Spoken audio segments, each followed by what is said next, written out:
Welcome to NexGenEdu's AI Innovation Series, where we take a quick, candid look at real people and their views and the use of AI to transform higher education.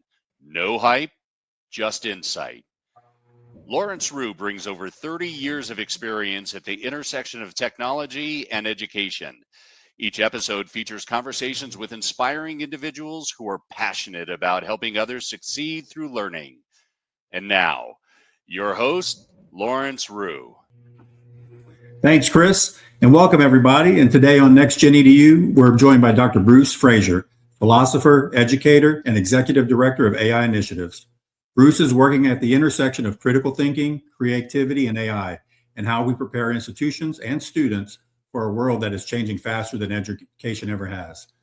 I'd like to welcome him to the stage today and say, hey, Bruce, how you doing? Hey, Lawrence, great to be here. Thanks for having me.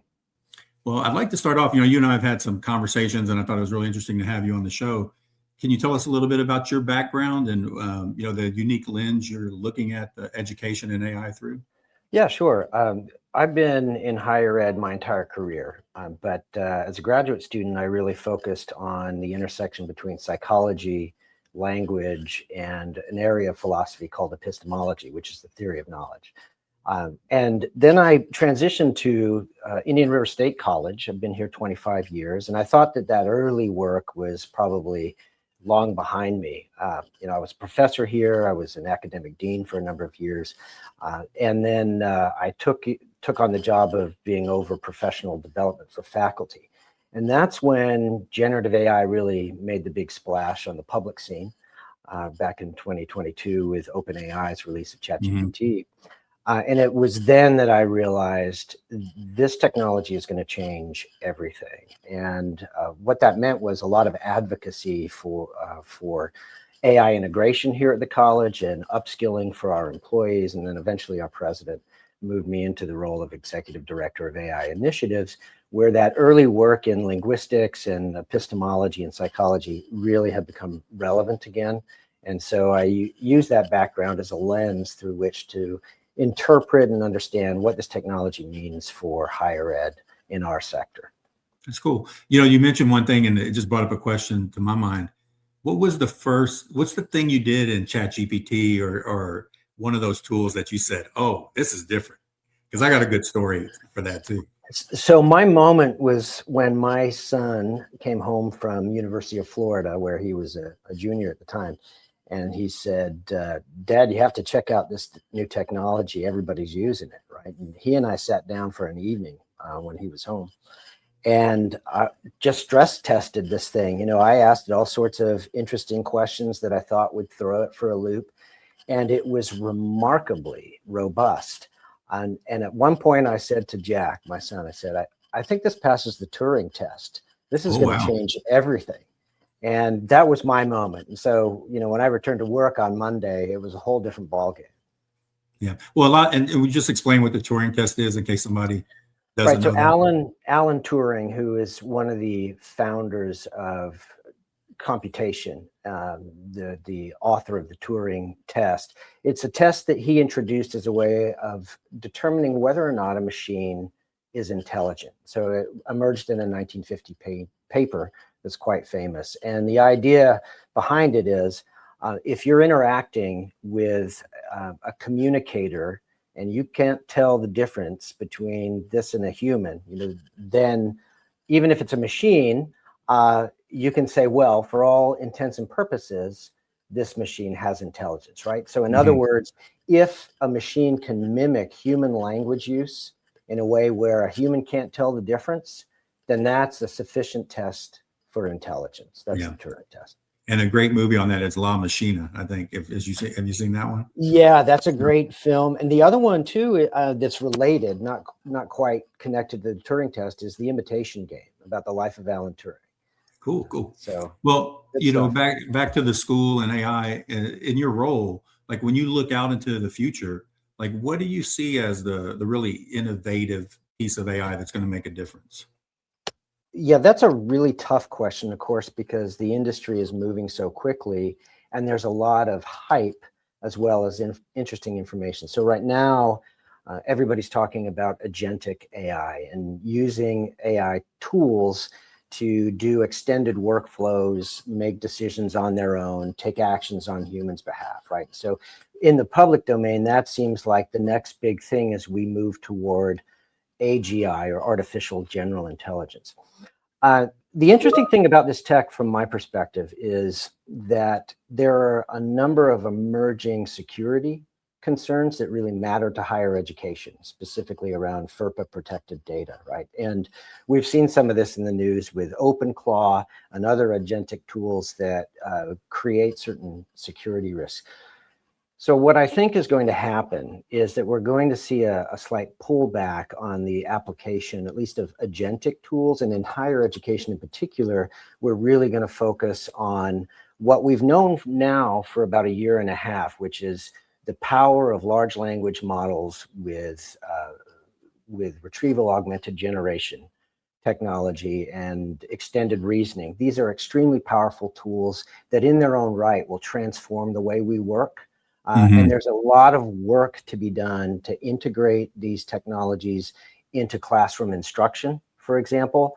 The agentic piece, I think that's going to be important moving forward, but there are a lot of bugs to work out. And I think higher education will have a much needed pause to get its head around, the existing technology, the chatbot model, to put it very simply, right?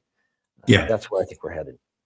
Well, for the students, you mentioned in the classroom, there's two ways I look at it. Like, you can teach the kids or students, because some of them are kids, how to use AI, right? Or you can teach them how to think in an AI world. Like, where are you guys focused on that spectrum? So I've introduced a framework for what we call AI fluency, which is different than AI literacy. AI literacy is understanding the nature of the technology and how to sign on to ChatGPT or Claude or what have you, and use it somewhat effectively. AI fluency is a much more robust set of human capacities that really is about using this technology efficiently, effectively, ethically, and safely, right? And that's what we want our students to come away with. We don't want them to offload their learning to this technology. We want them to be able to utilize this technology with what they're learning so that the technology serves as a human amplifier, right? And I think that this is necessary to prepare these students for the workforce of the future, or the workforce of the moment, actually, because this technology is being so quickly integrated into the workforce. So it's really about teaching students how to discern good content or good output from poor output, making judicious decisions about when to use the technology and when to rely on their own ingenuity, to be able to interact with these tools iteratively in ways that are really constructive, and ultimately for the student to take moral and intellectual ownership of the output, which means they understand it, it aligns with their values, they disclose the usage appropriately depending on the context. And those are the core competencies I think we really need to be focused on. Yeah, is that publicly available, or is that something you've done just for Indian River? Well, we didn't invent the framework at Indian River. This is a publicly available model that was developed by a couple of our colleagues, Rick Dakin at Ringling College of Art and Design, and his colleague Joe Feller at University College Cork in Ireland. They put this framework together, and it was adopted by Anthropic. Anthropic has a number of free professional development courses that teach this model of AI fluency. So it's publicly available, and it's Creative Commons licensed, so anybody can use it with the right attribution. I know you guys have done a lot of partnering with companies. I think you mentioned Grammarly, now Superhuman, and several others. Like, what are you seeing, the real world outcomes of those partnerships and experiences the students are having? Right. So this is my view, and has been for some time, for our particular sector of higher ed, which is the open enrollment community college sector. I don't think our institutions are going to adapt effectively without deep and meaningful partnerships with AI technology companies. right? But I don't think that those partnerships can really be modeled on the traditional vendor-customer approach. I think they really have to be collaborative. And the reason is because, to put it very bluntly, nobody knows what the future holds, what the implications of this technology are for education. We can speculate, and I have some ideas, but you can be an expert in AI tech, right, at Superhuman, and you can be an expert in education like we have here at Indian River, but that doesn't make you an expert on how the technology is going to reshape higher ed. And so these partnerships are really about exploring the future together. Specifically with Superhuman, this was a precondition of the partnership, that both sides were willing to co-invent, co-create the future of AI technology as it relates specifically to our needs in the community college. And that's very productive. Now, we're partnered with other organizations as well, Adobe and Wolfram specifically. And those relationships are very important because they provide the technologies that our students are going to need to master as they move into either other education programs or the workforce. So the partnerships are critical, I think, to positioning our college for success moving forward. And the most interesting partnerships are those that allow us to co-create the future. Yeah, that sounds right. From our conversations, you've done a lot of work in communications, I think emotional intelligence, conflict resolution, all very high human skills. Like, what do you see as the most important human skills now that AI is coming into the picture? Yeah, so I think some of these skills have yet to emerge, right? And I think that's the nature of this technology. Each educational era is grounded in a certain kind of communication technology, whether we're talking about the written word or the printed word or the digital computer. And I think what happens with each new technology is that an emergent set of skills comes about over time. They're not obvious at the beginning. And so concepts like objectivity, for example, which make a lot of sense in the context of a literate culture, which is text-based, don't make the same kind of sense in an oral culture, right? These are concepts that we associate with skills, and they change over time with the technology. My point here is just that AI technology is so transformative and disruptive by its nature that we are going to have to wait and see what core critical thinking skills are required. We have some idea now. As I said, when we talk about AI fluency, we're talking about a set of skills that seem well positioned to help our students adapt to this technology and apply it in different ways. But I do think we can talk right now meaningfully about certain human dispositions that are going to be required. A little different than skills, right? But curiosity is critical. Cognitive flexibility, not locking into doing things a certain way and then being really unsettled by change, right? We are moving from a relatively stable state to a state of consistent change that requires adaptability, flexibility, curiosity, less attachment to the outcome, less attachment to the idea, this is the way we've always done it and it's worked, right? That's what we have to get to emotionally and dispositionally. And in higher ed, I've heard that a lot over my years consulting in higher education, is this is the way we've always done it. Yeah. That's going to be hard to break. Right. And, our institutions are not, and this is not a criticism, but they're not set up, they're not architected for rapid innovation of the type that we need to adapt to AI, right? Yeah. They're set up for very specialized innovation in certain disciplines, in R1 institutions, for example, right? You have some really interesting research and connections with industry, but the way we have built higher ed around the expertise of a group of faculty, when that expertise suddenly becomes accessible and cheap, the model of higher education that we've known for decades has to change, or it will become defunct. Yeah, I don't even think it's just higher education. I have several friends who are high-level consultants that have a very specialized expertise. And one of them was telling me he went into ChatGPT and asked for these type of reports he would do that, he makes a living off of, we'll put it that way. And he said, it came out about 95% right. And he said, why would people need me anymore? He has to rethink his whole relevancy, because of the output that's coming out of this session that he had. Now, maybe he knows how to ask the questions a little better. He knows how to validate it. He can tell that it's good versus a company that would do it on their own. So he's still got value, but he really has to rethink it now. Yeah, and I don't want to create the impression that it's only higher education or education that's going to have to wrestle with this disruption. It's every industry that deals in knowledge work. And I don't believe that we're facing a worst case scenario where people are going to lose jobs en masse. There will be no more attorneys or teachers or so on. But I do believe that in order to be successful in these domains, we have to develop a new set of skills.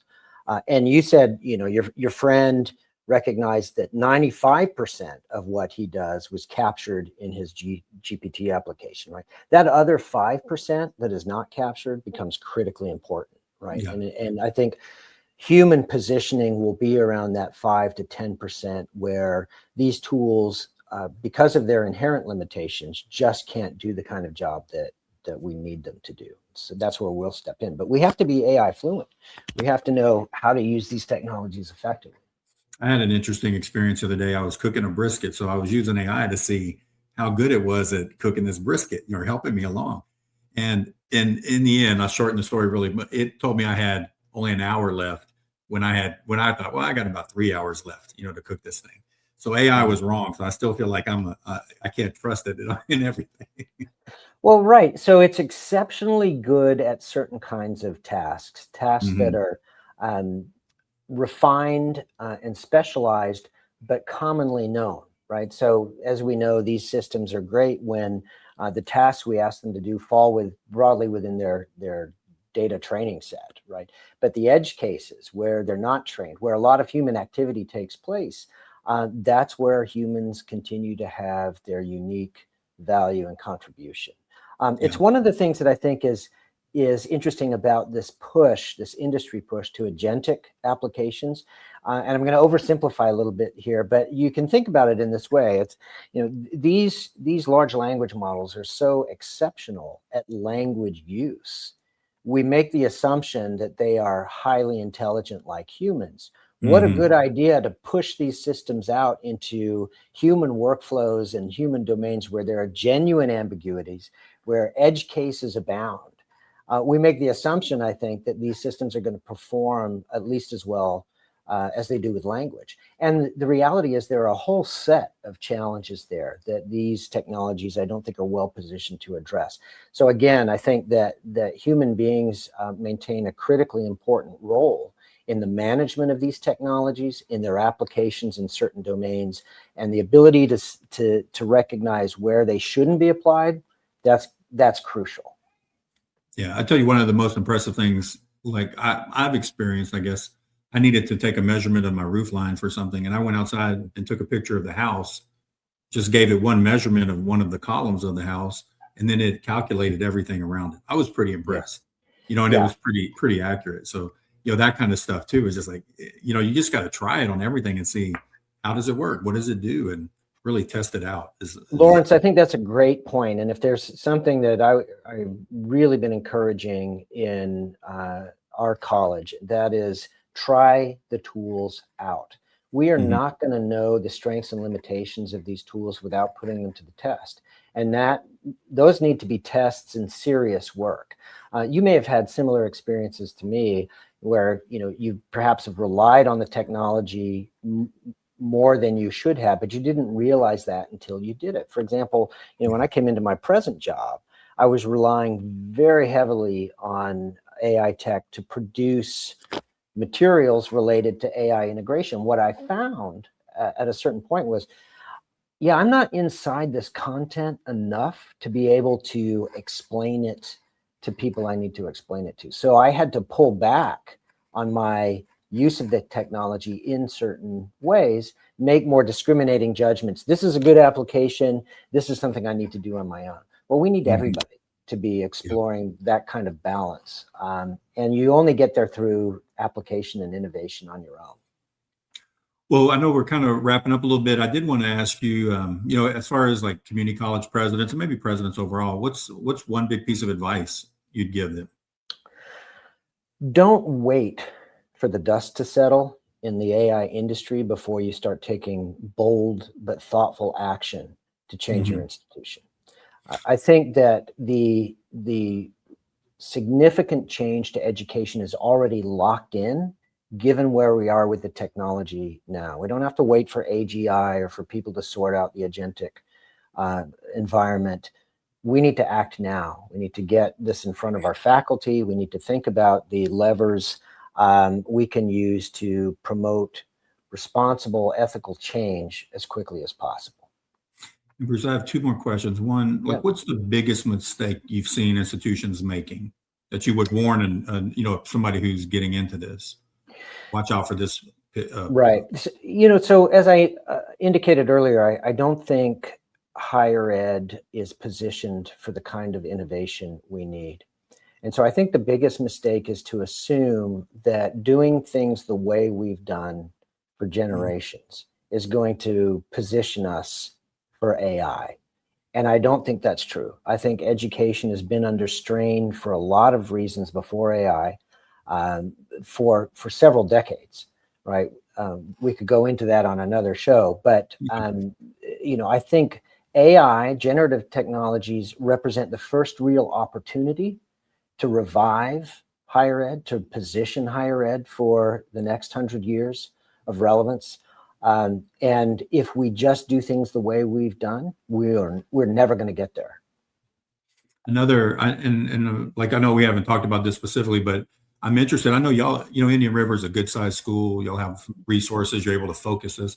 What about these small rural institutions, community colleges that don't have a big IT shop or don't have, a lot of resources? Like, what do you think they need to be doing?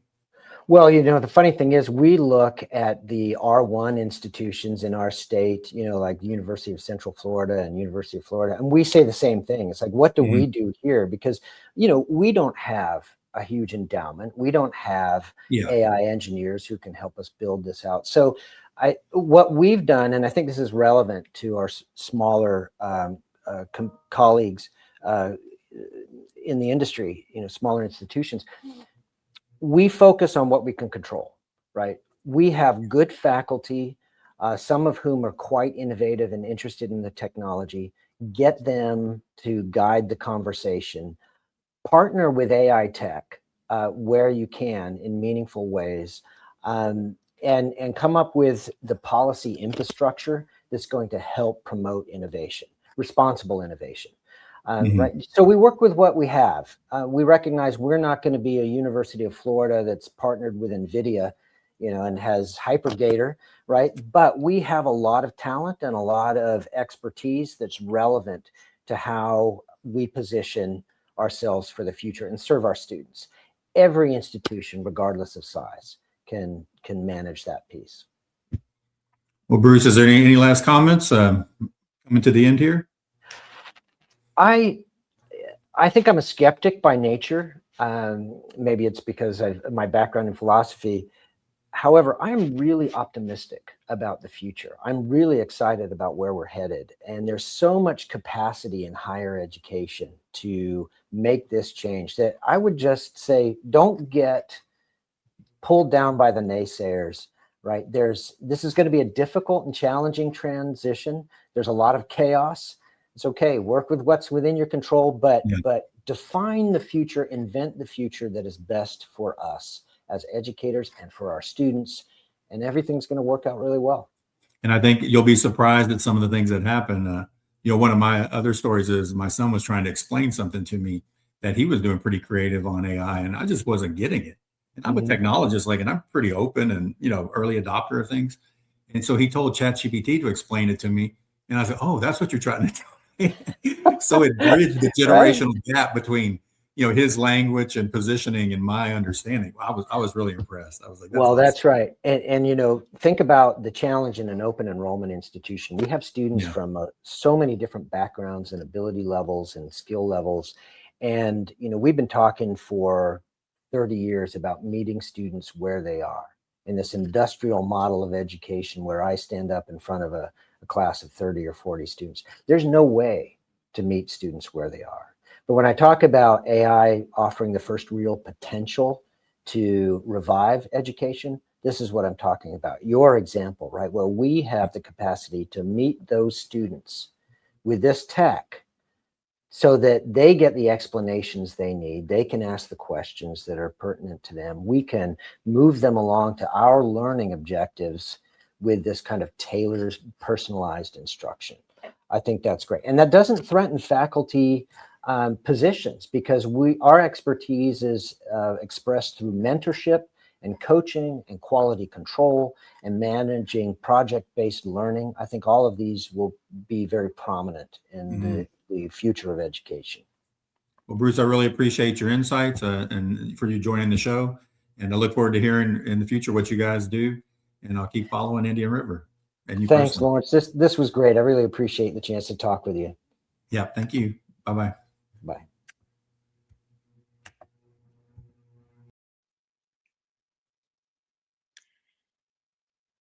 Thanks for joining us on AI Innovation, where we explore how AI is reshaping higher education with insight, integrity, and imagination. Be sure to follow us on LinkedIn or YouTube for updates and future episodes. Until next time, keep learning, keep leading, and keep asking the big questions.